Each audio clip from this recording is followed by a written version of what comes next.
নমস্কার। আমরা এখন দাঁড়িয়ে আছি কলকাতার অন্যতম সবুজ ফুসফুস গল্ফ গ্রিন সেন্ট্রাল পার্কে। আস্তে আস্তে প্রবেশ করছি। আজকে আমরা দেখব এই পার্কটি।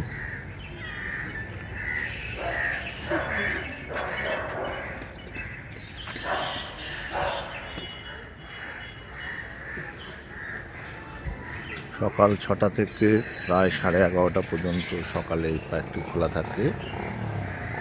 আবার বিকেলে 4টে থেকে রাত 8টা পর্যন্ত খোলা থাকে। বহু মানুষ এই পার্কে আসেন, শরীরচর্চা করেন। বাচ্চারা, শিশুরা আসে, খেলাধুলো করে। এখানে অনেক কিছুই আছে। এই যে সামনে যে ছাতার মতো বসার জায়গাগুলো, এটা মূলত বয়স্ক মানুষদের জন্য। সব বয়সী মানুষরা এখানে বসেন। এখানে সুন্দর বিভিন্ন সময় গাছ লাগানো হয়, ডালিয়া থেকে গাঁদা ফুল, বিশেষ করে শীতকালে।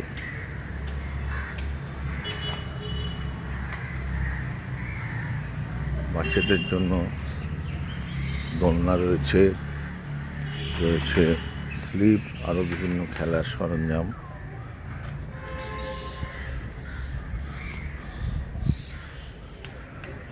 খুবই সুন্দর।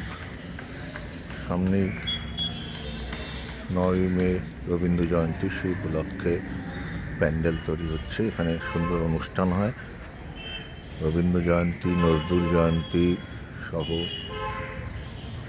দোল উৎসব খুব সুন্দরভাবে শান্তিনিকেতনের স্টাইলে দোল উৎসব পালিত হয় গল্ফ গ্রিন কোঅর্ডিনেশন কমিটির উদ্যোগে।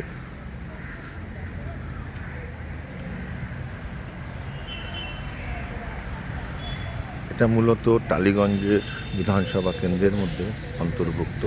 এখানে বহু জ্ঞানীগুণী মানুষরা স্থায়ীভাবে বসবাস করেন এই গল্ফ গ্রিন চত্বরে। আমরা এই পার্কে এখন ঘুরে দেখছি। দেখুন কি সুন্দর স্লিপ।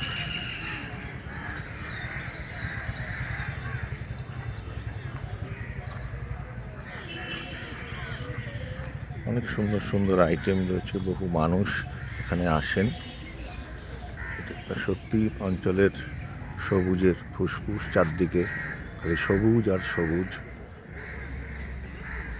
একটু শ্বাস নেওয়ার, একটু রিলিফ পাওয়ার জায়গা। গল্ফ গ্রিন সেন্ট্রাল পার্ক 95 নম্বর কলকাতা পুরসভার 95 নম্বর ওয়ার্ডের অন্তর্ভুক্ত এই পার্কটি।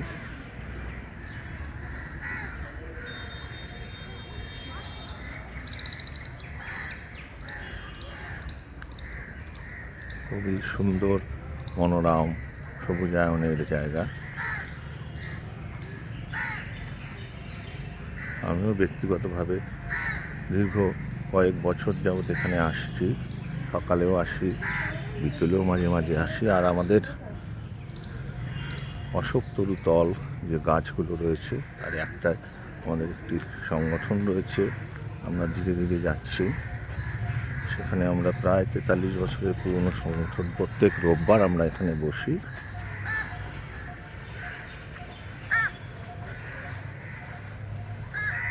এই সেই অশোক তরুতল। বহু মানুষ আসেন রোববার দিন 9টা থেকে 11টা পর্যন্ত। আমাদের মর্নিং ক্লাবের, গল্ফ গ্রিন সেন্ট্রাল পার্ক অবস্থিত মর্নিং ক্লাবের অনুষ্ঠান হয়।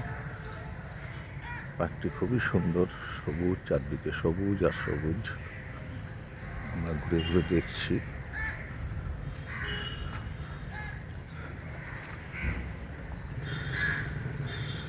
আপনারা সুযোগ পেলে আসতে পারেন।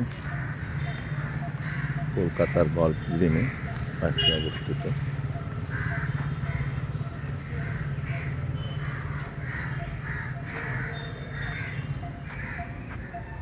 সুন্দর কৃষ্ণচূড়া সহ বিভিন্ন ধরনের গাছ রয়েছে এখানে।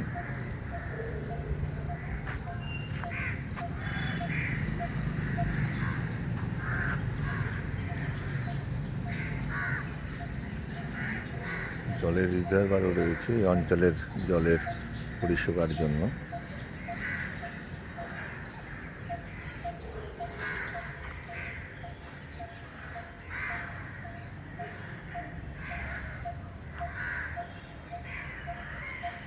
আশা করি আপনাদের আজকের এই ক্ষুদ্র আমার প্রচেষ্টা ভালো লাগছে। ভালো লাগলে লাইক করুন এবং কমেন্ট করুন। নমস্কার।